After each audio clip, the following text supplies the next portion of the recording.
너는 이 당을 위해 죽어야 한다. 그녀의 약혼자, 보위부 장교가 겨눈 총불이. 이곳에서는 그 누구도 같은 편이 없는 비극적인 땅입니다. 평양 최고 엘리트의 비밀이 터졌습니다. 그녀는 단순한 의사가 아니었습니다. 북한 국고 3억 달러, 금맥의 핵을 머리에 이고 살던 시한폭탄이었습니다. 새벽 1시 정각, 그녀가 발견한 건 아버지의 사랑이 아닌 친부모를 숙청시킨 피의 배신. 그녀를 가장 잘 아는 사람들이 그녀의 목숨을 노립니다. 6시간, 썰물이 물러가기 전 압록강 하구의 핏빛 갯벌을 뚫어야 합니다. 그녀의 뒤에는 헬기까지 동원된 보위부 추격대. 그녀의 앞에는 대한민국을 향한 마지막 희망의 길. 심장이 멈출 듯한 사투. 그녀는 과연 이 탐욕의 돈줄을 끊고 자유의 땅에 도착할 수 있을까요? 그리고 남한 땅에서 그녀를 기다리는 북한의 그림자는 대체 무엇일까요? 지금 이 순간 숨막히는 6시간의 레이스가 시작됩니다. 단 1초도 눈을 뗄 수 없습니다. 시작 전 잠시만 멈춰 주십시오. 고통받는 북한 주민들에게 힘내라. 용기의 한마디를 댓글로 남겨주십시오. 우리의 마음이 모아져 분명 전달되리라 생각합니다. 지금 바로 시작합니다. 안녕하세요. 저는 김은서입니다. 평양에서 태어나 자란 저를 사람들은 엄친딸이라 불렀죠. 의사 가운을 입고 당의 엘리트로 살아가는 겉모습 뒤엔 누구도 모르는 공허함이 자리 잡고 있었습니다. 금수저로 태어났지만 제 가슴 속 어딘가는 늘 텅 비어 있었어요. 그날 밤 제 인생을 송두리째 뒤흔든 발견을 하게 됩니다. 양아버지의 서재. 평소엔 절대 들어갈 수 없는 그곳에 저는 우연히 발을 들여놓았습니다. 낡은 책장 뒤편, 먼지가 쌓인 서랍 속에서 제 손에 닿은 건 차가운 은반지 하나였죠. 작고 평범해 보이는 반지였지만 안쪽에 새겨진 글씨가 제 심장을 얼어붙게 만들었습니다. 은서에게 진실을 지켜라. 이게 친부모님의 것이란 걸 본능적으로 알아챘습니다. 손이 떨렸어요. 아버지는 제 친부모에 대해 단 한 번도 말씀하신 적이 없었거든요. 그저 혁명에 헌신하다 돌아가셨다는 한 문장뿐이었죠. 반지와 함께 서랍 깊숙한 곳에 낡은 종이 쪽지가 있었습니다. 거기엔 암호 같은 숫자와 기호들이 빼곡했어요. 서해 최전선, 썰물 6시간, 북위 38도. 마치 지도 같기도 하고 어떤 약속 같기도 한 이 암호문을 보는 순간 제 등골에 소름이 돋았습니다. 이건 단순한 유품이 아니었어요. 다음 날 새벽 저는 아버지 서재로 다시 몰래 들어갔습니다. 더 많은 단서를 찾아야 했어요. 캐비닛을 조심스레 열었을 때 두꺼운 장부 하나가 눈에 들어왔죠. 표지엔 대외사업 특별회계라고 적혀 있었습니다. 장부를 넘기는 제 손끝이 얼음장처럼 차가워졌어요. 거기엔 수십억 원 규모의 금괴거래 내역이 빼곡했습니다. 거래처는 서해특별구역, 책임자는 제 친아버지의 이름이었죠. 이게 무슨... 친아버지는 평양 외화벌이 총책임자였습니다. 그분이 발견한 서해안의 금맥. 그 어마어마한 양의 금괴가 당의 비자금으로 흘러들어갔다는 기록이 또렷했어요. 그런데 이상한 점이 있었습니다. 금맥 발견 석 달 후 친아버지와 어머니는 갑자기 반당 반혁명 세력으로 숙청됐거든요. 왜일까요? 조국을 위해 금맥을 찾아낸 사람이 왜 반역자가 된 걸까요? 장부 마지막 장을 넘기자 친아버지의 필체로 적힌 메모가 나타났습니다. 이 금맥은 인민의 것이다. 권력자 개인의 배를 불리는데 쓰여선 안 된다. 나는 이 보물을 당이 아닌 진정한 조국 재건을 위해 숨겨두기로 했다. 아, 그래서였구나. 친부모님은 금맥의 위치를 당국에 모두 알리지 않았던 거예요. 일부는 숨겨두셨던 겁니다. 인민을 위한 진짜 조국을 꿈꾸며. 그 순간 복도에서 발소리가 들렸습니다. 은서야, 거기 있니? 양아버지의 목소리였어요. 제 심장이 터질 듯 뛰었습니다. 서둘러 장부를 제자리에 놓고 은반지와 쪽지만 주머니에 깊숙이 감춘 채 서재를 빠져나왔죠. 네, 아버지. 화장실 다녀오는 길이었어요. 아버지는 제 얼굴을 가만히 들여다보셨습니다. 그 눈빛이 평소와 달랐어요. 차갑고 날카로웠죠. 마치 뭔가를 의심하는 듯한 시선이었습니다. 요즘 밤늦게까지 안 자는 것 같더구나. 혹시 무슨 고민이라도 있니? 아니요, 그냥 병원 일이 좀 많아서요. 거짓말을 하는 제 목소리가 떨렸습니다. 아버지는 한참을 저를 바라보시다가 천천히 고개를 끄덕이셨어요. 그래, 몸조리 잘하거라. 곧 철진이와 혼례도 올려야 하는데. 철진. 제 약혼자이자 보위부 소속 장교였죠. 아버지가 직접 정해주신 배필이었습니다. 잘생기고 똑똑하고 당에 대한 충성심도 투철한 남자. 하지만 저는 그를 사랑한 적이 없었어요. 그저 아버지의 뜻에 따를 뿐이었죠. 그날 이후 저는 밤마다 암호 지도를 풀려고 애썼습니다. 종이 쪽지에 적힌 숫자들, 좌표들, 알 수 없는 기호들. 의학 공부로 단련된 제 머리로도 쉽게 풀리지 않았어요. 일주일쯤 지났을까요? 병원에서 돌아오는 길, 집 앞에 낯선 검은색 승용차가 서 있었습니다. 보위부 차량이었죠. 가슴이 철렁 내려앉았어요. 집 안으로 들어서자 거실 소파에 철진이 앉아 있었습니다. 그 옆엔 양아버지가 굳은 표정으로 자리하고 계셨고요. 은서 앉아봐. 아버지의 목소리는 평소보다 한층 더 무거웠습니다. 철진은 저를 보며 옅게 미소 지었지만 그 눈빛엔 미소가 없었어요. 은서 동무. 최근 이상한 행동을 하고 있다는 보고가 들어왔소. 철진의 말에 제 등줄기로 식은땀이 흘렀습니다. 무슨 말씀이신지. 한밤중에 동무 아버지 서재를 드나들었다는 증언이 있소. 뭘 찾고 있었던 거요? 감시를 받고 있었던 겁니다. 제 집에서 제가. 아버지는 침묵으로 일관하셨어요. 그 침묵이 오히려 더 무서웠죠. 병원 서류를 급하게 필요해서요. 아버지 책상에 의료 관련 자료가 있다고 들어서. 거짓말 마시오. 철진이 자리에서 일어나 제게 다가왔습니다. 그리곤 주머니에서 사진 한 장을 꺼내 제 앞에 내밀었어요. 사진 속엔 제가 서재 캐비닛을 뒤지는 모습이 선명하게 담겨 있었습니다. 은서 동무. 동무 친부모가 왜 숙청당했는지 아시오? 그분들은 당을 배신하고 국가 재산을 빼돌리려 한 반역자들이었소. 그건 아니에요. 아니라고. 증거가 다 있는데? 철진의 목소리가 차갑게 식어갔습니다. 그 순간 저는 깨달았어요. 아버지와 철진, 그들은 이미 모든 걸 알고 있었던 겁니다. 제가 은반지와 암호 지도를 찾았다는 것도요. 은서야. 아버지가 처음으로 입을 여셨습니다.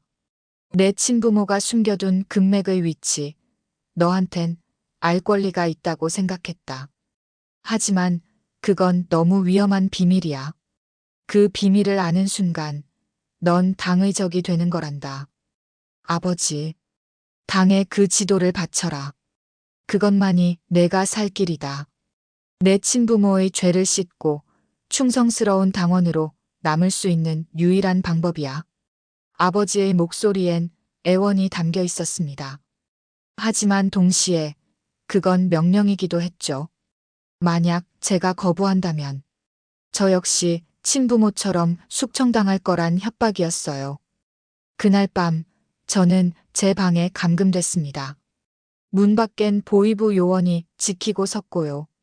창밖으로 보이는 평양의 야경은 언제나처럼 고요했지만 제겐 감옥의 철창처럼 느껴졌습니다.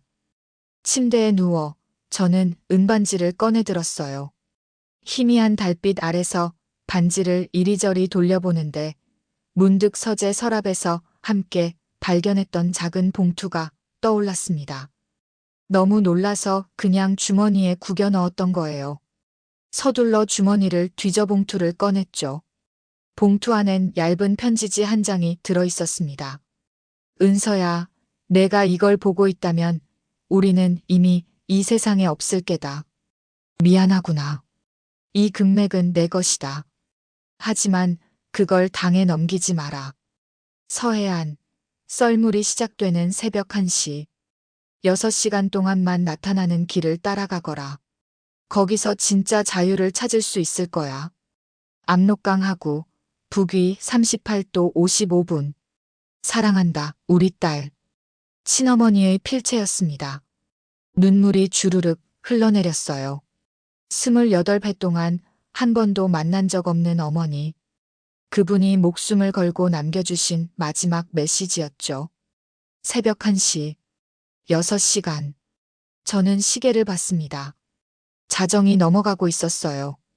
만약 지금 탈출하지 않으면 내일이면 저도 친부모처럼. 아니, 생각하고 싶지 않았습니다. 방문 밖에서 요원의 기침 소리가 들렸어요. 심야 교대 시간이 다가오고 있었죠. 저는 침대 밑에 숨겨둔 비상가방을 꺼냈습니다.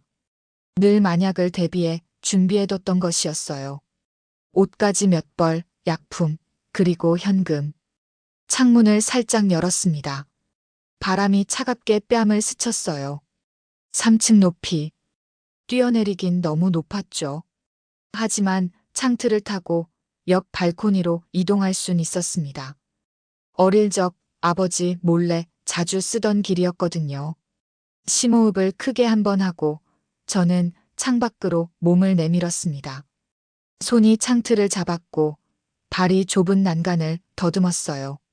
아래를 내려다보는 순간 현기증이 일었지만 이를 악물고 참았습니다. 옆 발코니로 조심스레 이동했어요. 다행히 그쪽 방은 비어 있었죠. 창문을 열고 안으로 들어가 복도로 나갔습니다. 비상계단을 타고 1층까지 내려가는 동안 제 심장은 터질 듯 뛰었어요. 현관 쪽엔 또 다른 요원이 서 있었습니다. 후문으로 가야 했어요. 부엌을 지나 하인들이 쓰는 뒷문에 도착했을 때 문득 뒤에서 인기척이 느껴졌습니다. 은서야. 아버지였습니다. 어둠 속에서 나타난 아버지의 얼굴엔 깊은 주름이 패여 있었어요. 아버지, 가거라. 예상치 못한 말이었습니다. 저는 멍하니 아버지를 바라봤죠. 내 친부모가 꿈꾸던 세상, 나도 한때는 믿었단다. 하지만 이 체제 속에서 살아남으려면 난 너무 많은 걸 포기해야 했어. 은서야, 넌 나처럼 살지 마라. 아버지의 눈가에 눈물이 맺혔습니다. 28회 동안 단 한 번도 본 적 없는 아버지의 눈물이었어요. 뒷문 비밀번호는 내 생일이다. 1분 후면 교대조가 온다. 그 전에 가거라. 그리고 다시는 돌아오지 마라. 아버지, 아버진 어떡해. 난 괜찮다. 이제 늙었으니 이 정도 책임은 질 수 있어. 어서 가. 아버지가 저를 떠밀었습니다. 저는 뒷문 비밀번호를 누르고 문을 열었어요. 차가운 새벽 공기가 폐 속으로 파고들었죠. 뒤돌아보니 아버지는 이미 어둠 속으로 사라진 뒤였습니다. 시계를 봤어요. 새벽 1시 2분. 금맥을 찾아 자유를 향한 6시간의 사투가 지금 시작됐습니다. 평양 외곽, 어둠이 가장 짙은 새벽 1시 반. 저는 숨을 헐떡이며 골목을 빠져나왔습니다. 집에서 도망쳐 나온 지 30분. 뒤에서 추격대의 사이렌 소리가 점점 가까워지는 게 느껴졌어요. 심장이 터질 듯 뛰었죠. 압록강 하구. 북위 38도 55분.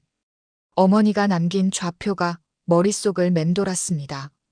하지만 문제가 있었어요.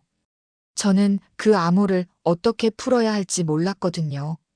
의사로서 인체 구조는 꿰고 있었지만 이런 군사 지도는 완전히 다른 세계였습니다. 그때 한 사람이 떠올랐습니다. 박노인. 평양 외곽에서 고물상을 운영하는 70대 할아버지였죠. 병원에서 일할 때 가끔 무료 진료를 받으러 오시곤 했어요. 한 번은 진료실에서 우연히 들었습니다. 할아버지가 예전엔 인민군 지도참모부 소속이었다는 걸요. 그분이라면 이 암호를 풀 수 있을지도 몰라. 저는 방향을 틀어 외곽으로 향했습니다. 평양 시내를 벗어나자 가로등도 점점 드물어졌어요. 달빛만이 길을 비췄죠. 1시간을 더 걸었을까요? 낡은 간판이 보였습니다. 박씨 고물상. 가게 뒤편 쪽방에 불빛이 새어나오고 있었어요. 저는 조심스레 문을 두드렸습니다. 누구시오? 안에서 경계하는 목소리가 들렸습니다. 저예요, 박할아버지. 김은서입니다. 병원에서 뵌. 문이 열렸습니다. 박 노인의 주름진 얼굴이 나타났고 곧 놀란 표정으로 변했어요. 은서 동무, 이 새벽에 웬일이오? 그것도 이렇게 땀을 뻘뻘 흘리며. 할아버지, 제발 좀 도와주세요. 저 지금 쫓기고 있어요. 박 노인의 얼굴이 굳어졌습니다. 그는 재빨리 주위를 살피더니 저를 안으로 끌어들였어요. 어서 들어오시오. 무슨 일인지 말해보시오. 저는 떨리는 손으로 주머니에서 암호 지도를 꺼냈습니다. 그리고 어머니의 편지도요. 박 노인은 그걸 받아들고 낡은 안경을 쓰고 자세히 들여다봤어요. 한참 동안 침묵이 흘렀습니다. 이건. 박 노인의 목소리가 떨렸어요. 그는 천천히 고개를 들어 저를 바라봤죠. 은서 동무. 동무 친부모가 김철수 동무와 리명의 동무 아니었소? 제 눈이 커졌습니다. 할아버지가 부모님을 아신다니. 네, 맞아요. 할아버지, 부모님을 아세요? 박 노인은 깊은 한숨을 내쉬었습니다. 그리곤 낡은 의자에 털썩 주저앉았어요. 알고 말고. 철수 동무는 내 옛 전우였소. 우리는 함께 조국을 위해 싸웠지. 하지만 할아버지의 눈가에 슬픔이 어렸습니다. 철수 동무가 서해안에서 금맥을 발견했을 때 그는 이걸 당에 모두 바치려 했소. 진정한 애국자였지. 그런데 당의 고위층이 그 금맥을 사유화하려 한다는 걸 알게 됐소. 인민을 위한 것이 아니라 자신들의 배를 불리기 위한 거였지. 그래서 부모님이 그래서 철수 동무 부부는 금맥의 일부를 숨겼소. 언젠가 진짜 인민을 위해 쓰일 날을 위해서. 하지만 그게 발각됐고 박 노인은 더 이상 말을 잇지 못했습니다. 저는 눈물을 삼켰어요. 할아버지, 이 지도 풀 수 있으세요? 박 노인은 다시 지도를 펼쳤습니다. 오랜 시간 들여다보던 그는 갑자기 서랍에서 낡은 군용지도 한 장을 꺼냈어요. 이건 내가 군 시절 쓰던 서해안 지도요. 여기 좌표를 대입해보면 할아버지의 손가락이 지도 위를 따라 움직였습니다. 북위 38도 55분. 압록강 하구에서 남쪽으로 10km 지점. 여기는 썰물 때만 드러나는 암초지대요. 썰물 때만요? 그렇소. 이 지역은 하루에 딱 6시간 동안만 물이 빠져서 길이 생기오. 나머지 시간엔 바다에 잠겨 있지. 그리고 박 노인은 숨을 고르며 말을 이었습니다. 이 지도에 표시된 또 다른 암호들. 이건 단순한 금맥 위치가 아니오. 그럼 뭔데요? 이건 북한 당국이 남조선에 보내는 공작 자금의 이동 경로요. 제 얼굴이 창백해졌습니다. 금맥에서 캐낸 금괴를 당국은 대남 공작 자금으로 쓰고 있었던 거요. 이 압록강 하구 경로는 그 자금을 전달하는 비밀 통로였소. 철수 동무가 이걸 막으려 했던 거지. 그럼 이 지도만 있으면, 남조선 정보기관에 이걸 넘기면 북한의 공작망을 일망타진할 수 있소. 박 노인의 목소리가 떨렸어요. 그는 지도를 꽉 쥐며 말했습니다. 은서 동무, 내가 평생 충성했던 조국이 인민을 위한다며 외쳤던 이 나라가 결국 이런 검은 돈으로 돌아가고 있었소. 나이가 들어서야 진실을 알았네. 이젠 내가 이 금맥을 막아 세상을 바로잡아야 해. 할아버지의 눈빛이 결연했습니다. 동무를 탈출시켜 주겠소. 그리고 이 지도를 남조선에 전달하시오. 그게 철수 동무 부부가 원했던 일이고 내가 할 수 있는 마지막 봉사요. 하지만 할아버지, 그러시다간. 괜찮소. 이 늙은이가 이제 할 일이 생겼구먼. 50년간 잘못된 나라를 섬겼다면 마지막엔 제대로 된 일을 해야지. 그때 밖에서 차량 소리가 들렸습니다. 보이부였어요. 박 노인은 재빨리 일어나 뒷문을 열었죠. 어서 가시오. 내가 시간을 벌겠소. 압록강 하구로 가려면 여기서 서쪽으로 50km. 새벽 4시까지 도착해야 썰물 시간을 맞출 수 있소. 할아버지, 가란 말이오. 철수 동무의 딸 꼭 살아남아서 이 지도를 전하시오. 저는 뒷문으로 뛰쳐나갔습니다. 뒤에서 박 노인이 대문을 열며 보위부 요원들에게 소리치는 게 들렸어요. 누굴 찾는 거요? 이 밤중에 노인네 잠을 깨우다니. 김은서라는 여자, 여기 오지 않았소? 모르는 사람이요. 여긴 아무도 안 왔소. 저는 어둠 속으로 달렸습니다. 뒤에서 고함 소리와 총소리가 들렸지만 뒤돌아볼 수 없었어요. 할아버지의 희생을 헛되이 할 순 없었죠. 시계를 봤습니다. 새벽 2시 40분. 압록강 하구까지 50km. 남은 시간은 1시간 20분. 저는 온 힘을 다해 달렸습니다. 어둠 속에서 자유를 향해. 평양 외곽, 어둠이 가장 짙은 새벽 1시 반. 저는 숨을 헐떡이며 골목을 빠져나왔습니다. 집에서 도망쳐 나온 지 30분. 뒤에서 추격대의 사이렌 소리가 점점 가까워지는 게 느껴졌어요.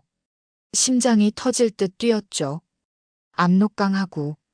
북위 38도 55분. 어머니가 남긴 좌표가 머릿속을 맴돌았습니다. 하지만 문제가 있었어요. 저는 그 암호를 어떻게 풀어야 할지 몰랐거든요. 의사로서 인체 구조는 꿰고 있었지만 이런 군사 지도는 완전히 다른 세계였습니다. 그때 한 사람이 떠올랐습니다. 박노인. 평양 외곽에서 고물상을 운영하는 72세 할아버지였죠.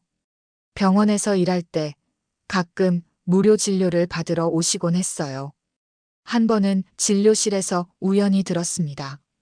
할아버지가 예전엔 인민군 지도참모부 소속이었다는 걸요. 그분이라면 이 암호를 풀 수 있을지도 몰라. 저는 방향을 틀어 외곽으로 향했습니다. 평양 시내를 벗어나자 가로등도 점점 드물어졌어요. 달빛만이 길을 비췄죠. 1시간을 더 걸었을까요? 낡은 간판이 보였습니다. 박씨 고물상. 가게 뒤편 쪽방에 불빛이 새어나오고 있었어요. 저는 조심스레 문을 두드렸습니다. 누구시오? 안에서 경계하는 목소리가 들렸습니다.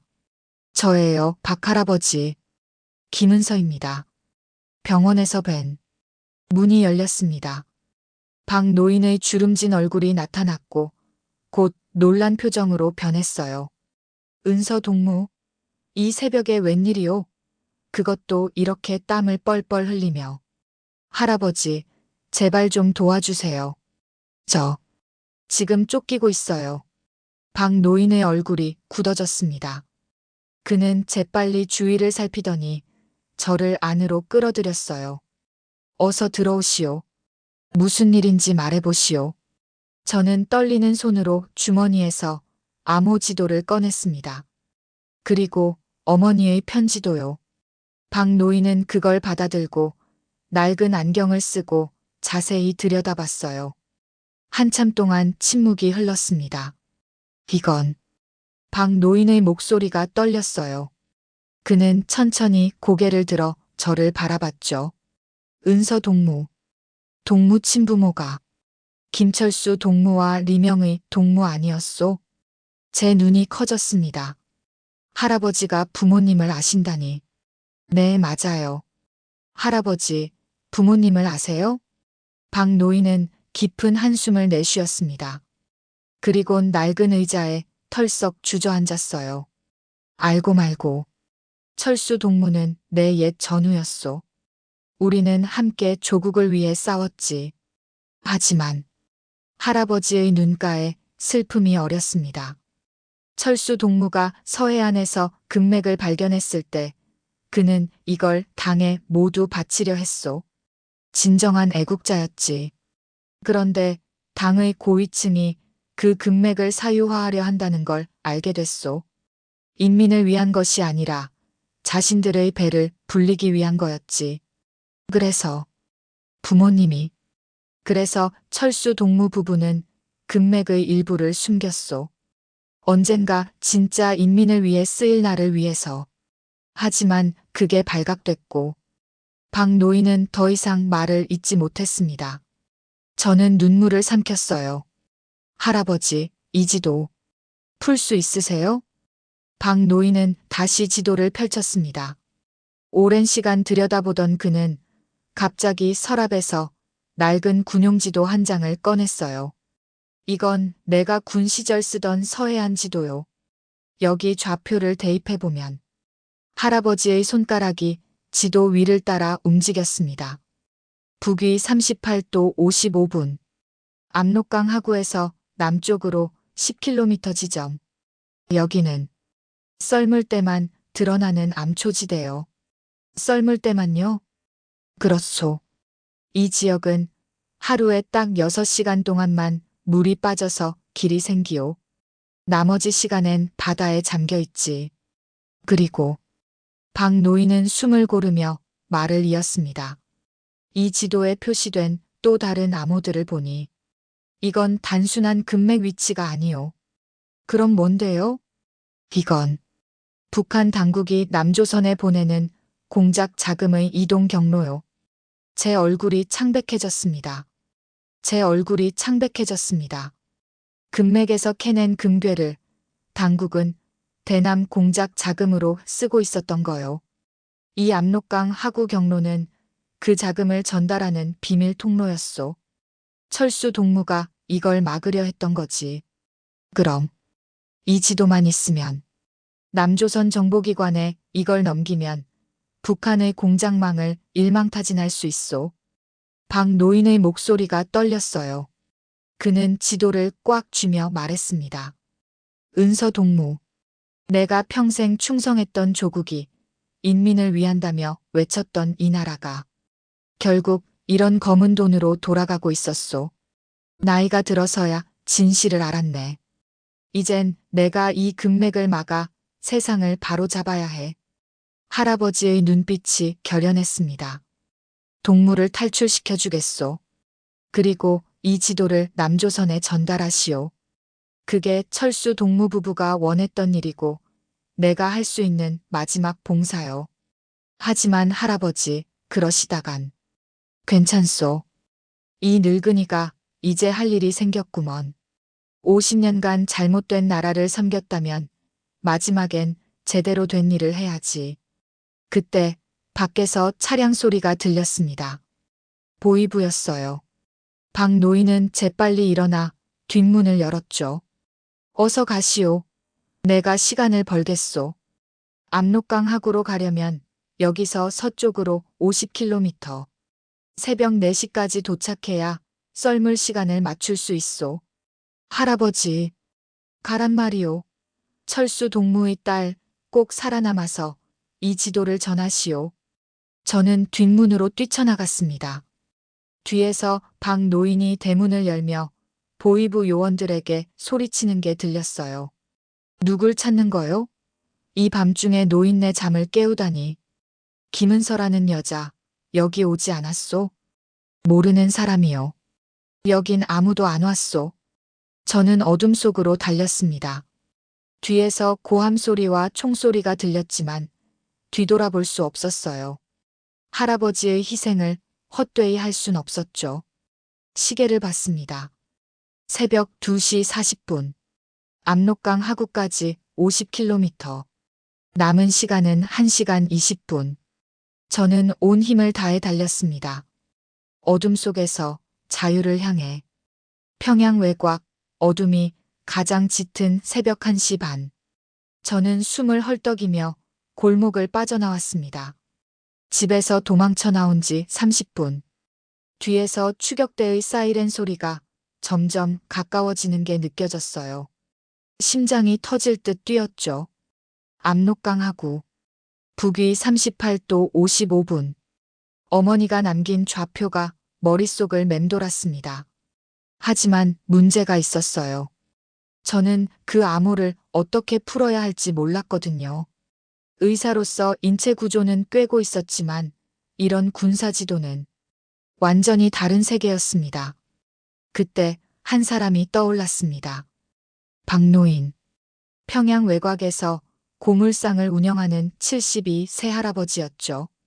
병원에서 일할 때 가끔 무료 진료를 받으러 오시곤 했어요.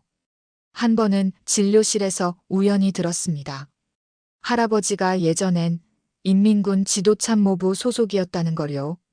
그분이라면 이 암호를 풀 수 있을지도 몰라. 저는 방향을 틀어 외곽으로 향했습니다.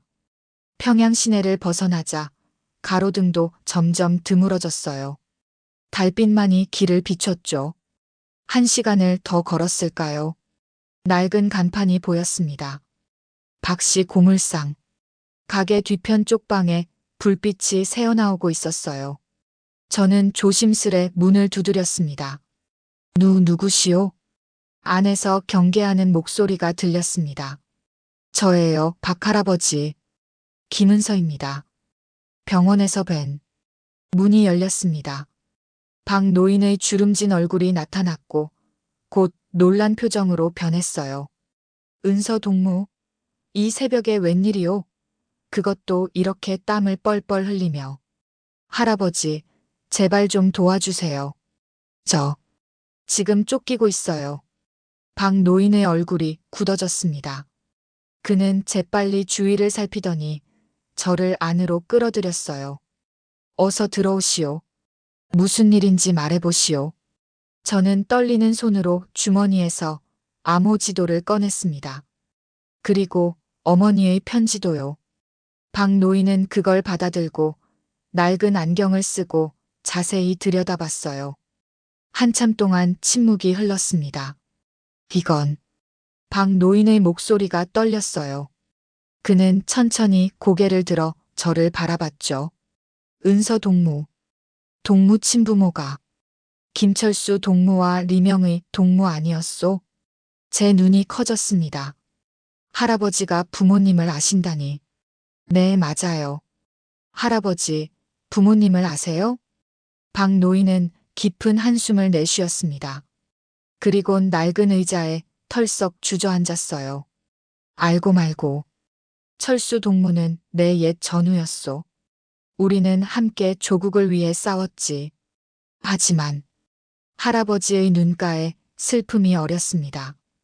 철수 동무가 서해안에서 금맥을 발견했을 때 그는 이걸 당에 모두 바치려 했소. 진정한 애국자였지. 그런데 당의 고위층이 그 금맥을 사유화하려 한다는 걸 알게 됐소. 인민을 위한 것이 아니라 자신들의 배를 불리기 위한 거였지. 그래서 부모님이. 그래서 철수 동무 부부는 금맥의 일부를 숨겼소. 언젠가 진짜 인민을 위해 쓰일 날을 위해서. 하지만 그게 발각됐고 박 노인은 더 이상 말을 잇지 못했습니다. 저는 눈물을 삼켰어요. 할아버지, 이 지도 풀 수 있으세요? 박 노인은 다시 지도를 펼쳤습니다. 오랜 시간 들여다보던 그는 갑자기 서랍에서 낡은 군용지도 한 장을 꺼냈어요. 이건 내가 군 시절 쓰던 서해안 지도요. 여기 좌표를 대입해보면 할아버지의 손가락이 지도 위를 따라 움직였습니다. 북위 38도 55분. 압록강 하구에서 남쪽으로 10km 지점. 여기는 썰물 때만 드러나는 암초지대요. 썰물 때만요? 그렇소. 이 지역은 하루에 딱 6시간 동안만 물이 빠져서 길이 생기오. 나머지 시간엔 바다에 잠겨 있지. 그리고 박 노인은 숨을 고르며 말을 이었습니다. 이 지도에 표시된 또 다른 암호들을 보니 이건 단순한 금맥 위치가 아니오. 그럼 뭔데요? 이건 북한 당국이 남조선에 보내는 공작 자금의 이동 경로요. 제 얼굴이 창백해졌습니다. 금맥에서 캐낸 금괴를 당국은 대남 공작 자금으로 쓰고 있었던 거요. 이 압록강 하구 경로는 그 자금을 전달하는 비밀 통로였소. 철수 동무가 이걸 막으려 했던 거지. 그럼 이 지도만 있으면 남조선 정보기관에 이걸 넘기면 북한의 공작망을 일망타진할 수 있소. 박 노인의 목소리가 떨렸어요. 그는 지도를 꽉 쥐며 말했습니다. 은서 동무. 내가 평생 충성했던 조국이 인민을 위한다며 외쳤던 이 나라가 결국 이런 검은 돈으로 돌아가고 있었소. 나이가 들어서야 진실을 알았네. 이젠 내가 이 금맥을 막아 세상을 바로잡아야 해. 할아버지의 눈빛이 결연했습니다. 동물을 탈출시켜 주겠소. 그리고 이 지도를 남조선에 전달하시오. 그게 철수 동무 부부가 원했던 일이고 내가 할 수 있는 마지막 봉사요. 하지만 할아버지, 그러시다간 괜찮소. 이 늙은이가 이제 할 일이 생겼구먼. 50년간 잘못된 나라를 섬겼다면 마지막엔 제대로 된 일을 해야지. 박 노인은 벽장에서 낡은 군복과 배낭을 꺼냈습니다. 압록강 하구까지는 차로 2시간 반 거리요.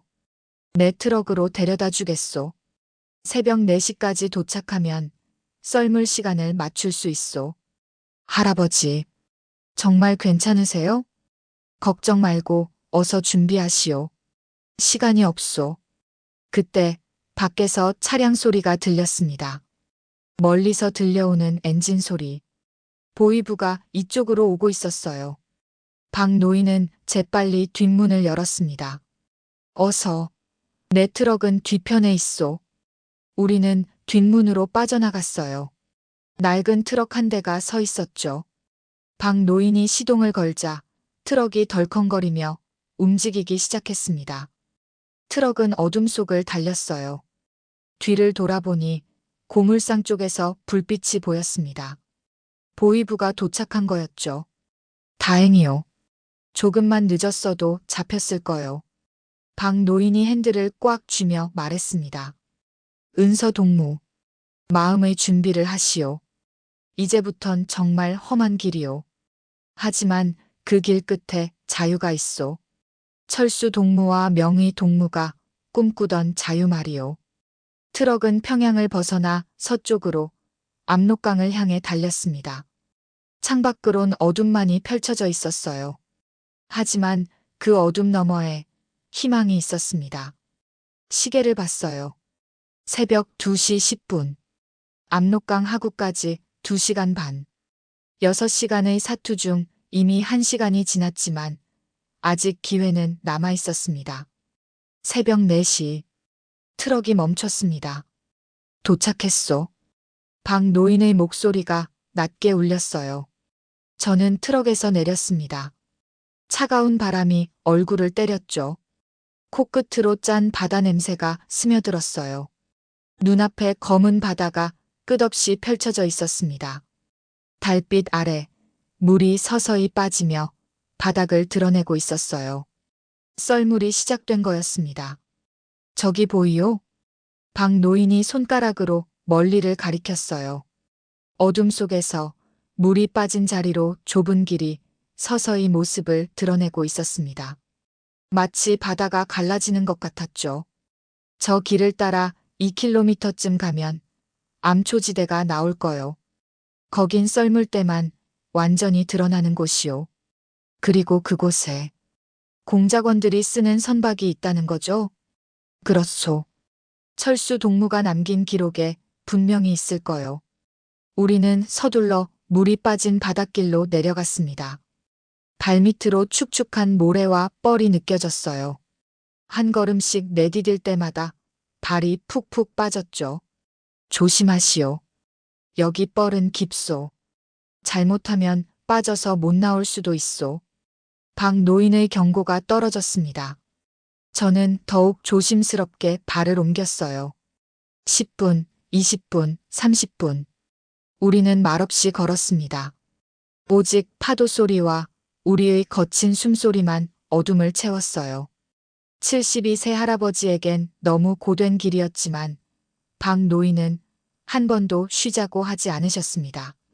새벽 4시 40분쯤 됐을까요? 저 멀리 거대한 검은 그림자가 보이기 시작했습니다. 암초더미였어요.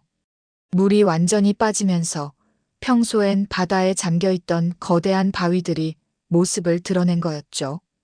저기요. 저기가 맞소. 박 노인의 목소리에 힘이 실렸습니다.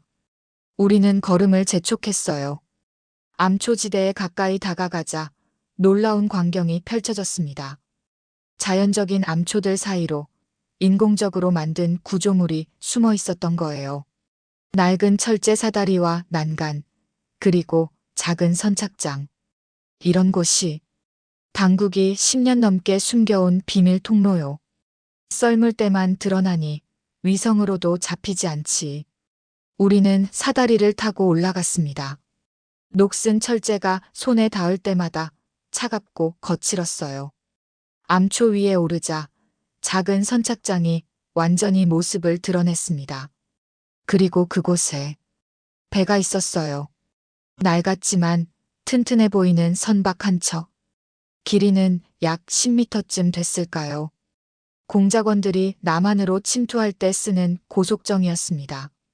박 노인이 배에 올라 이곳저곳을 살폈어요. 엔진 상태는 나쁘지 않소. 기름도 절반은 있구먼. 남조선 해역까지 가기엔 빠듯하지만 운이 좋으면 닿을 수 있을 거요. 할아버지, 이제 출발해야죠? 잠깐만 기다리시오. 박 노인이 선착장 옆 작은 창고로 들어갔습니다. 잠시 후 그는 군용 담요 몇 장과 비상식량, 그리고 나침반을 들고 나왔어요. 이것들을 가져가시오. 바다 위에선 이게 다 필요하오. 감사합니다, 할아버지. 박 노인이 배의 시동을 걸었습니다. 부르릉. 엔진이 힘차게 울렸어요. 다행히 배는 정상적으로 작동했습니다. 자, 이제 출발. 그때였습니다. 멀리서 소리가 들려왔어요. 헬기 소리였습니다. 이런, 벌써 따라왔구먼. 박 노인의 얼굴이 굳어졌습니다. 하늘을 올려다보니 동쪽 하늘에서 헬기 불빛이 보였어요. 그것도 2대나. 은서 동무, 어서 배에 타시오. 할아버지도요. 안 돼요. 박 노인이 단호하게 말했습니다. 내가 여기 남아서 놈들을 막아야 동무가 살 수 있소. 배가 출발하는데 최소한 5분은 걸려요. 그동안 내가 시간을 벌겠소. 할아버지, 그러시면. 괜찮소. 이 노인네가 마지막으로 조국에 제대로 봉사하는 길일세. 박 노인이 제 어깨를 잡았습니다. 그의 손에 힘이 실렸어요. 은서 동무, 잘 들으시오. 남쪽으로 곧장 가시오. 나침반을 보고 정남향으로 2시간만 가면 엔화에렐이오. 거기만 넘으면 남조선 해역이오. 하지만 시간 없소. 어서 배를 몰고 나가시오. 박 노인이 배를 선착장에서 밀어냈습니다. 배가 서서히 떠내려가기 시작했어요. 할아버지, 저는 급히 키를 잡고 엔진에 힘을 주었습니다. 배가 속도를 내기 시작했죠. 헬기가 점점 가까워졌습니다. 서치라이트가 바다를 훑기 시작했어요. 곧 우리를 발견할 거였습니다. 박 노인은 선착장 한쪽에 있던 기름통들을 끌어모았어요. 그리곤 그것들을 바닥에 쏟아부었습니다. 검은 기름이 선착장을 적셨죠. 할아버지, 안 돼요. 제 외침이 바람에 실려 날아갔습니다. 박 노인은 주머니에서 라이터를 꺼냈어요. 그리곤 저를 향해 마지막으로 손을 흔들었습니다. 은서 동무, 철수 동무의 뜻을 꼭 이루시오. 이 썩은 체제를 무너뜨리시오. 할아버지, 콱! 불길이 치솟았습니다. 선착장이 순식간에 화염에 휩싸였어요. 붉은 불꽃이 하늘을 향해 솟구쳤죠. 헬기가 선착장 위에 도착했지만 뜨거운 열기 때문에 내려올 수 없었습니다. 보이부 요원들이 밧줄을 타고 하강하려 했지만 화염이 그들을 막아섰어요. 철진 동무, 늦었소. 화염 속에서 박 노인의 목소리가 들렸습니다. 이미 은서 동무는 멀리 갔소. 당신들은 영원히 그 아이를 잡지 못할 거요. 이 늙은이가. 철진의 분노한 목소리가 들렸지만 이미 늦었습니다. 저는 배를 몰며 뒤를 돌아봤어요. 선착장은 활활 타오르고 있었고 그 불빛 속에서 박 노인의 모습은 보이지 않았습니다. 할아버지, 감사했습니다. 꼭 할아버지의 뜻을 이루겠습니다. 눈물이 뺨을 타고 흘렀어요. 하지만 저는 앞만 보고 달렸습니다. 남쪽으로, 자유를 향해. 배는 파도를 가르며 어둠 속을 질주했어요. 뒤에선 헬기가 다시 추격을 시작했지만 불길 때문에 시간이 지체됐죠. 그 5분이 저에겐 생명줄이었습니다. 새벽 5시. 저는 온 힘을 다해 키를 잡았습니다. 파도가 배를 흔들었지만 멈추지 않았어요. 박 노인의 희생을, 부모님의 뜻을 헛되게 할 순 없었으니까요. 헬기 소리가 점점 가까워졌습니다. 그들이 저를 따라잡고 있었어요. 탕, 탕탕. 총소리가 울렸습니다. 총알이 바닷물을 튀기며 지나갔어요. 저는 지그재그로 배를 몰았죠. 어둠과 파도가 저를 도왔습니다. 30분이 더 지났을까요? 헬기 소리가 조금씩 멀어지기 시작했어요. 아마 연료가 떨어지고 있거나 북한 영해를 벗어나선 안 되는 한계선에 도달한 것 같았습니다. 그리고 마침내 헬기 소리가 완전히 사라졌습니다. 저는 가쁜 숨을 몰아쉬었어요.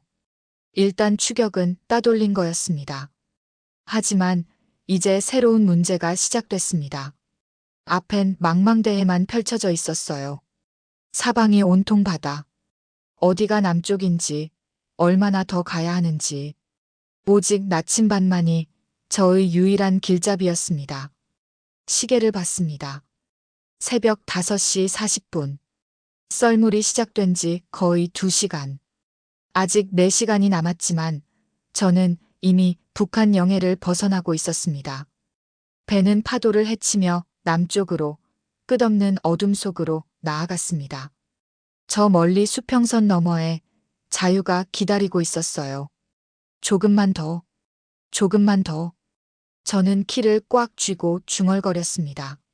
망망대해 위에서 저는 혼자였습니다. 하지만 혼자가 아니었어요. 부모님의 뜻, 박 노인의 희생, 그리고 양아버지의 마지막 눈물이 저와 함께 있었으니까요. 배는 어둠을 뚫고 자유를 향해 달렸습니다. 새벽 5시.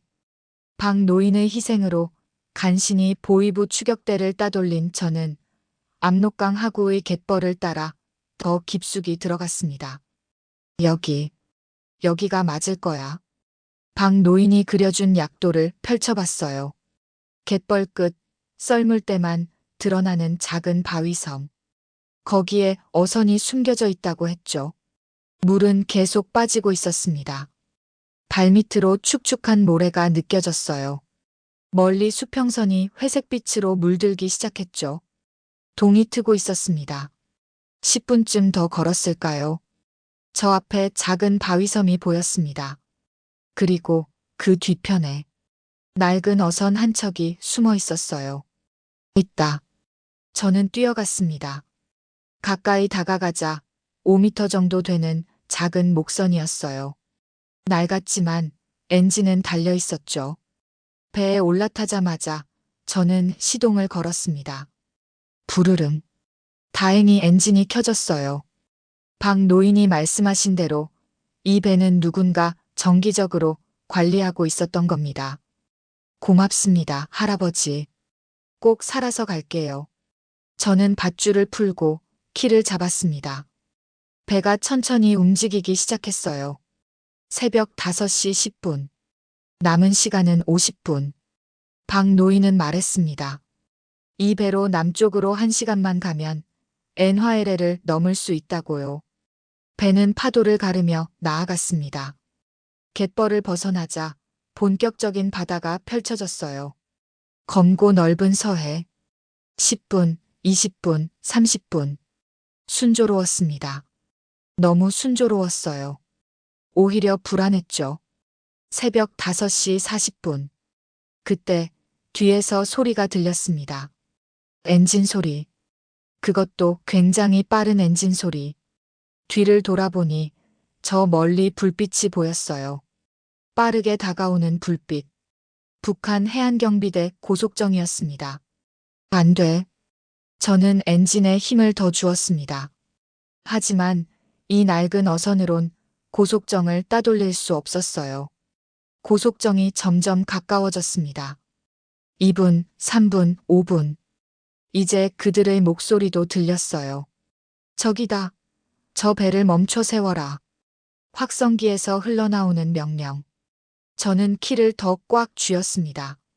멈추지 않으면 발포한다. 총소리가 울렸습니다. 탕, 탕탕.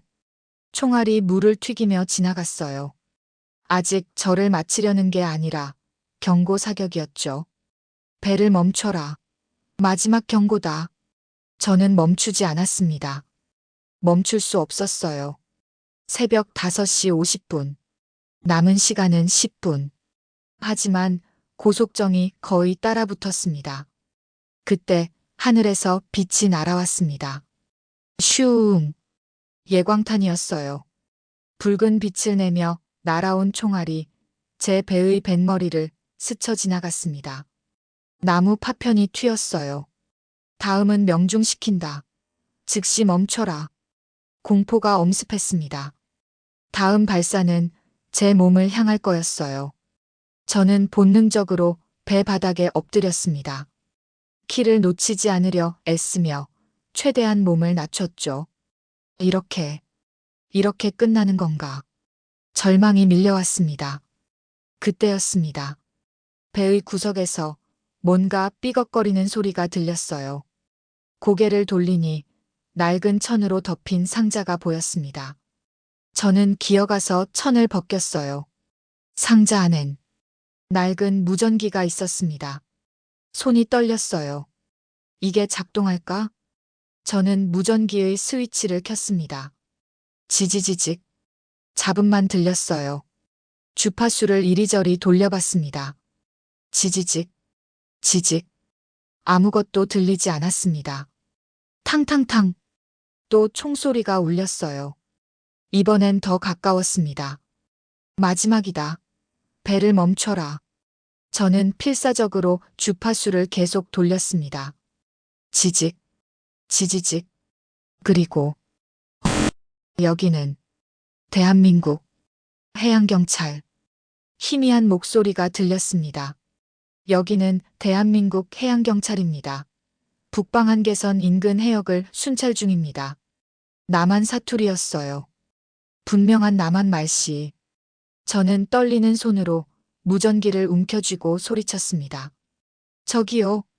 여기 사람 있어요. 저 지금 북한 경비대한테 쫓기고 있어요. 도와주세요. 반복 바랍니다. 신원을 밝혀주시기 바랍니다. 저는 김은서입니다. 북한에서 탈출하고 있어요. 제발 도와주세요. 잠시 침묵이 흘렀습니다. 김은서 씨, 귀선을 포착했습니다. 지금 그쪽으로 향하고 있습니다. 조금만 더 버티십시오. 눈물이 쏟아졌어요. 감사합니다. 감사합니다. 북쪽에서 북한 경비정을 포착했습니다. 우리가 도착할 때까지 최대한 남쪽으로 이동하십시오. 절대 멈추지 마십시오. 네. 네. 알겠습니다. 저는 다시 키를 잡았습니다. 그리고 온 힘을 다해 배를 몰았어요. 뒤에서 북한 고속정이 더 가까이 다가왔습니다. 배를 멈춰라. 이제 더 이상 경고하지 않는다. 탕탕탕탕. 이번엔 진짜였어요. 총알이 배에 박혔습니다. 선체에 구멍이 뚫렸죠. 으악. 저는 더 몸을 낮췄습니다. 물이 배 안으로 스며들기 시작했어요. 무전기에서 다시 목소리가 들렸습니다. 김은서 씨, 최대한 버티십시오. 우리가 가고 있습니다. 네. 제발요. 빨리. 새벽 5시 55분. 배는 물을 머금고 점점 무거워지고 있었습니다. 북한 고속정은 거의 따라붙었고요. 저는 키를 꽉 쥐고 앞만 봤습니다. 조금만 더. 조금만 더. 부모님의 얼굴이 떠올랐어요. 박노인의 마지막 미소도요. 양아버지의 눈물도. 꼭 살아야 해. 배는 흔들리며 남쪽으로 자유를 향해 나아갔습니다. 무전기에서 희미하게 들리는 해경의 목소리만이 저의 유일한 희망이었습니다. 배는 물을 머금으며 점점 가라앉고 있었습니다. 북한 고속정은 불과 100m 뒤까지 따라붙었어요. 김은서, 내가 어디로 도망가든 끝까지 쫓아가겠다. 철진의 목소리였습니다. 확성기를 통해 들리는 그의 목소리엔 분노가 가득했어요. 저는 대답하지 않았습니다. 그저 키를 꽉 쥐고 앞만 봤죠. 무전기에서 해경의 목소리가 다시 들렸습니다. 김은서 씨, 귀선의 위치가 북방 한계선까지 500m입니다. 조금만 더. 500m. 500m만 더 가면 자유였어요. 탕탕탕. 총알이 다시 날아왔습니다. 이번엔 배의 선미를 맞췄어요. 나무가 부서지는 소리가 요란했죠. 다음은 내 머리다, 은서. 철진의 협박이 들렸습니다. 저는 몸을 더 낮췄어요. 배는 이미 반쯤 물에 잠겨 있었습니다. 엔진도 힘을 잃어가고 있었죠. 제발, 제발. 새벽 5시 58분. 그때 저 앞에서 불빛이 보였습니다. 빠르게 다가오는 하얀 선체. 대한민국 해경 경비정이었어요. 저기다. 저기 배가 보인다. 해경의 목소리가 무전기에서 들렸습니다. 경비정이 엄청난 속도로 다가왔어요. 파도를 가르며 마치 구원의 빛처럼. 거기 북한 경비정. 즉시 정지하고 북상하라. 여기는 대한민국 해역이다. 해경의 확성기 소리가 바다를 울렸습니다. 북한 고속정이 급정거했어요. 그들도 알았던 겁니다. 이 선을 넘으면 국제 문제가 된다는 걸요. 제기랄. 철진의 분한 외침이 들렸습니다. 하지만 그는 더 이상 추격할 수 없었어요. 해경 경비정이 제 배 옆에 섰습니다. 새벽 6시 정각. 정확히 6시간이 지난 순간이었습니다. 김은서 씨, 지금 구조하겠습니다. 밧줄 사다리가 내려왔습니다. 2명의 해경 대원이 제게로 내려왔어요. 괜찮으십니까? 네. 네. 다리에 힘이 풀렸습니다. 대원들이 저를 부축해 경비정으로 끌어올렸어요. 발이 경비정 갑판에 닿는 순간 눈앞에 펄럭이는 것이 보였습니다. 태극기였습니다. 빨강, 파랑, 검정, 하양. 바람에 펄럭이는 태극기. 그 깃발이 아침 햇살을 받아 빛나고 있었어요. 목이 메었습니다. 대한민국에 오신 것을 환영합니다. 대원 한 명이 제 어깨에 담요를 덮어주며 말했습니다. 따뜻한 목소리였어요. 저는 그대로 주저앉았습니다. 가판 위에 무릎을 꿇고 태극기를 올려다봤죠.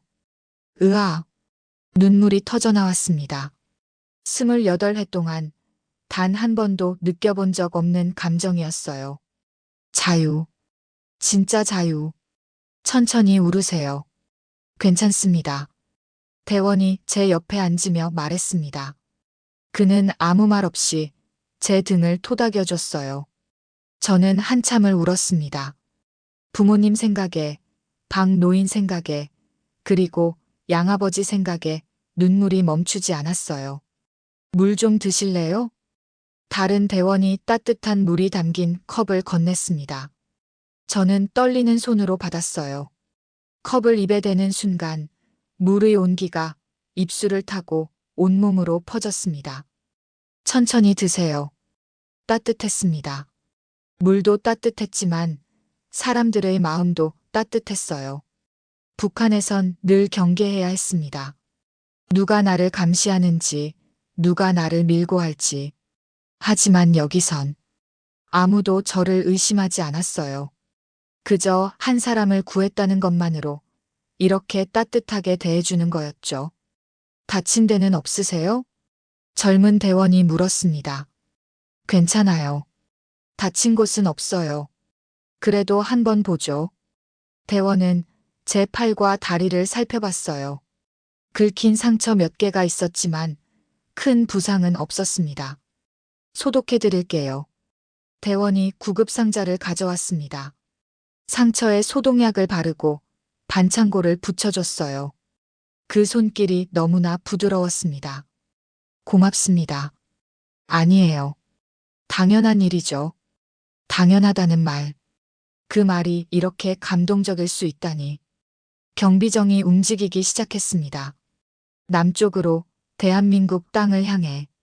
저는 난간에 기대어 바다를 바라봤습니다. 뒤를 돌아보니 북한 고속정이 점점 멀어지고 있었어요.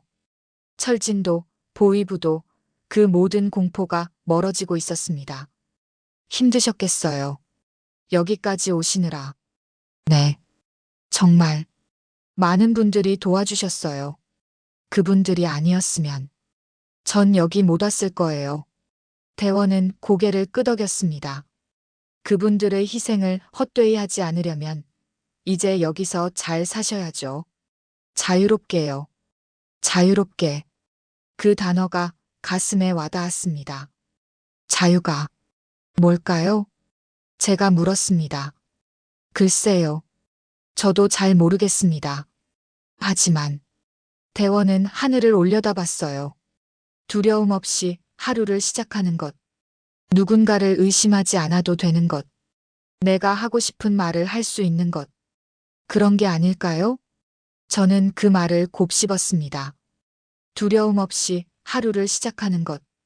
28해 동안 저는 단 하루도 두려움 없이 잠에서 깬 적이 없었어요. 늘 감시당하고, 늘 평가받고, 늘 조심해야 했죠. 하지만 이제 달라질 수 있을까요? 여기선 정말 그렇게 살 수 있나요? 물론이죠. 여긴 대한민국이니까요. 대원이 빙긋 웃었습니다. 저는 다시 태극기를 바라봤어요. 바람에 펄럭이는 그 깃발. 그 깃발 아래에선 정말 자유로울 수 있을까요? 두려움 없이, 의심 없이, 감시 없이? 곧 인천항에 도착합니다. 선장의 목소리가 들렸습니다. 저 멀리 육지의 윤곽이 점점 뚜렷해지고 있었어요. 높은 빌딩들, 항구의 크레인들, 그리고 수많은 불빛들. 와! 입에서 감탄이 절로 나왔습니다. 아름답죠? 네. 정말. 저기가 바로 대한민국입니다. 김은서 씨가 앞으로 살아갈 곳이에요. 앞으로 살아갈 곳. 제 인생이 진짜 시작되는 곳. 경비정은 항구로 들어섰습니다. 해가 완전히 떠올라 세상을 환하게 비추고 있었어요. 김은서 씨, 대원 한 분이 다가왔습니다. 곧 하선하시면 관계기관에서 필요한 절차를 진행하실 겁니다. 조금 복잡할 수 있지만 너무 걱정하지 마세요. 다들 도와드릴 겁니다. 네, 알겠습니다. 그리고 대원이 제 손을 잡았습니다. 대한민국에 오신 걸 진심으로 환영합니다. 잘 오셨어요. 눈물이 또 흘렀습니다. 하지만 이번엔 슬픔이 아니었어요. 감사와 안도, 그리고 희망의 눈물이었죠. 경비정이 부두에 닿았습니다. 새벽 6시 30분. 저는 경비정에서 내려 대한민국 땅을 처음으로 밟았습니다. 단단한 땅, 흔들리지 않는 땅. 이곳에서 제 새로운 삶이 시작되는 겁니다. 인천 합동조사센터. 대한민국에 도착한 지 사흘째 되는 날이었습니다.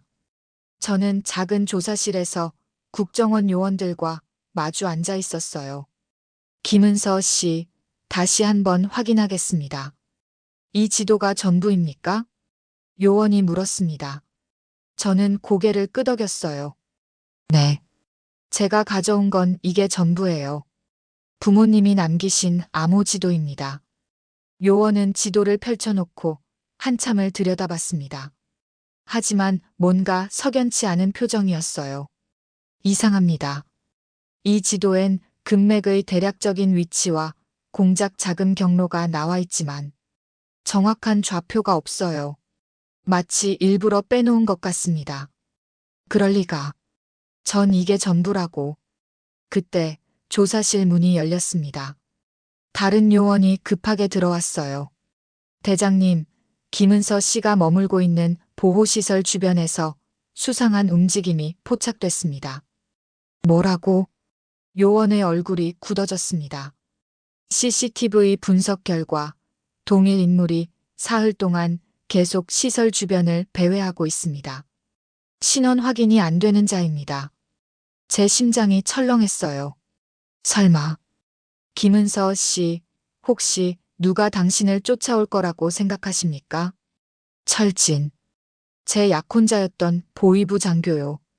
그가 포기하지 않을 거예요. 아니, 철진만이 아니에요. 그 지도에 나온 자금으로 움직이는 나만 내 조직이 있을 거예요. 요원은 즉시 무전기를 들었습니다. 보호시설 경비 강화하고 김은서 씨는 당분간 다른 곳으로 이동시켜라. 알겠습니다. 저는 불안에 떨었습니다. 여기까지 왔는데 대한민국 땅에서도 안전하지 않다니. 김은서 씨, 걱정 마세요. 우리가 보호하겠습니다. 하지만 요원의 말도 제 불안을 완전히 가라앉히진 못했어요. 그날 밤 저는 새로운 보호시설로 이동했습니다. 서울 외곽의 한적한 곳이었어요. 2층짜리 작은 건물에 경비요원 2명이 상주했죠. 여기선 안전합니다. 푹 쉬세요. 요원이 말했지만 저는 잠을 이룰 수 없었어요. 창밖을 내다보며 혹시 누가 지켜보고 있진 않은지 계속 확인했습니다. 북한에서보다 더 무서웠습니다. 거기선 적이 누군지 알았어요. 하지만 여기선 누가 적인지조차 알 수 없었으니까요. 이틀 후 국정원에서 연락이 왔습니다. 제게 전달할 물건이 있다고 했어요. 뭔데요? 직접 확인하시는 게 좋겠습니다. 그리고 각오하셔야 할 소식도 있습니다. 불길한 예감이 들었습니다. 저는 국정원 사무실로 갔습니다. 작은 회의실로 안내받았고 그곳엔 낡은 나무 상자 하나가 놓여 있었어요. 이게 뭐죠? 요원이 무거운 표정으로 말했습니다. 중국을 통해 전달된 물건입니다. 발신인은 김은서 씨 아버지로 추정됩니다. 아버지가요? 그런데 김은서 씨, 북한 내부 소식통을 통해 확인한 결과 요원이 말을 잇지 못했습니다. 김은서 씨 아버지께서 이 상자를 보낸 직후 당국에 체포되셨습니다. 그리고요? 숙청당하셨습니다. 일주일 전입니다. 머리가 하얘졌습니다.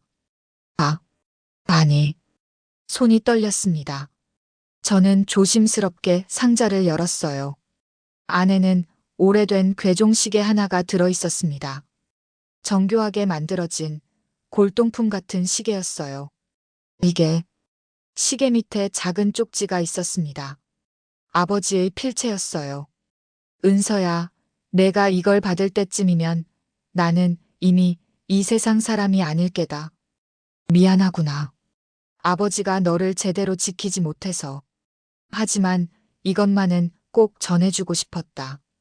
이 시계 안에 내 부모님이 진짜 남기고 싶었던 비밀이 있다. 이 금맥은 대한민국과 자유를 위해 써야 한다. 그것이 내 부모님의 유언이었고, 이제는 나의 유언이기도 하다. 은서야, 나를 용서해다오. 그리고 자유롭게 살아라. 그게 이 아비가 바라는 전부란다. 사랑한다, 내 딸. 눈물이 폭포처럼 쏟아졌습니다. 아버지. 저는 시계를 가슴에 꼭 안았습니다. 요원들은 말없이 저를 지켜봤어요.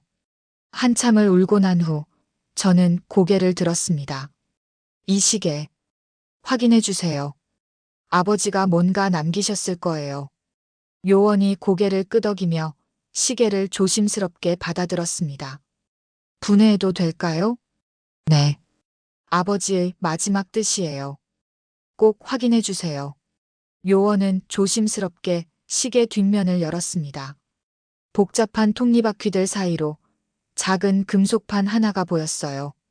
이게 금속판을 꺼내자 거기엔 정교한 좌표가 새겨져 있었습니다. 이거예요. 이게 금맥의 정확한 위치입니다. 요원이 외쳤습니다. 그리고 이 숫자들은 남한내 북한 공작원들의 계좌번호와 거래처로 보입니다. 제가 가져온 지도와 아버지가 보낸 시계 속 금속판. 두 개를 합치자 비로소 완전한 정보가 됐던 거예요. 아버지, 목숨을 걸고 이걸. 저는 다시 눈물을 흘렸습니다. 김은서 씨. 요원이 제 손을 잡았습니다. 아버지의 희생을 헛되게 하지 않겠습니다. 이 정보로 우리는 북한의 대남 공작망을 완전히 무력화할 수 있습니다. 제발 아버지의 뜻을 이뤄주세요. 약속드립니다. 그날부터 일주일 동안 요원들은 바쁘게 움직였습니다. 저는 보호시설에서 기다렸어요. 아버지의 시계를 꼭 안고서요. 불안하고 초조한 시간이었지만 동시에 아버지가 곁에 계신 것 같았습니다. 일주일 후 요원이 찾아왔습니다. 그의 얼굴엔 미소가 번졌어요. 김은서 씨 성공했습니다. 정말요? 네. 서울, 부산, 인천 곳곳에 숨어있던 공작원들을 모두 검거했습니다. 그들이 사용하던 자금 계좌도 모두 동결됐고요. 이제 대한민국은 더 안전해졌습니다. 눈물이 쏟아졌습니다. 아버지, 들리세요? 해냈어요. 아버지의 뜻을 이뤘어요. 저는 시계를 가슴에 꼭 안았습니다. 부모님, 박할아버지, 아버지, 모두 감사합니다. 덕분에 이 나라가 더 안전해졌어요. 창밖으로 대한민국의 햇살이 들어왔습니다.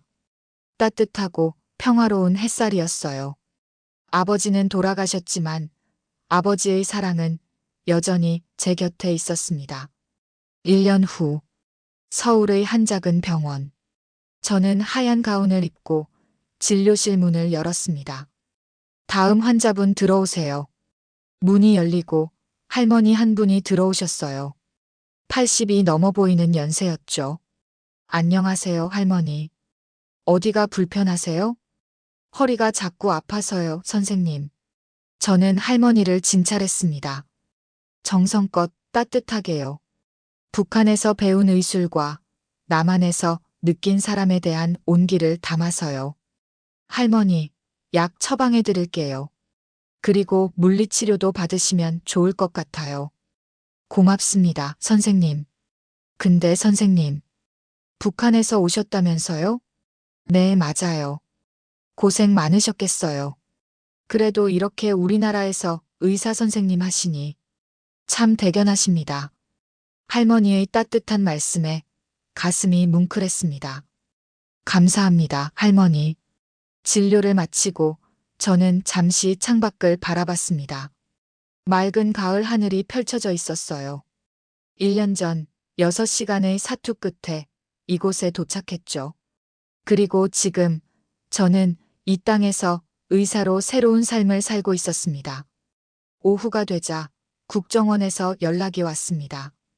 김은서 씨 금맥 관련 최종 보고가 나왔습니다. 시간 되시면 한번 들러주시겠습니까? 네, 알겠습니다. 저녁, 저는 국정원 사무실을 찾았습니다. 익숙한 요원이 반갑게 맞아줬어요. 오랜만입니다, 김은서 씨. 건강하셨죠? 네, 덕분에 잘 지냈어요. 좋은 소식이 있습니다. 앉으세요. 요원은 서류 한 묶음을 제 앞에 놓았습니다. 김은서 씨 부모님과 아버지께서 지키신 금맥. 정확한 위치를 파악하고 관련 조사를 완료했습니다. 그래서요? 법적으로 그 금맥은 김은서 씨의 친부모님이 발견한 것이고 북한 당국이 불법으로 점유했던 것입니다. 국제법상 김은서 씨에게 소유권 주장이 가능합니다. 제 눈이 커졌습니다. 저한테요? 네. 물론 복잡한 절차가 필요하지만 결론적으로 김은서 씨는 상당한 규모의 유산을 받게 될 겁니다.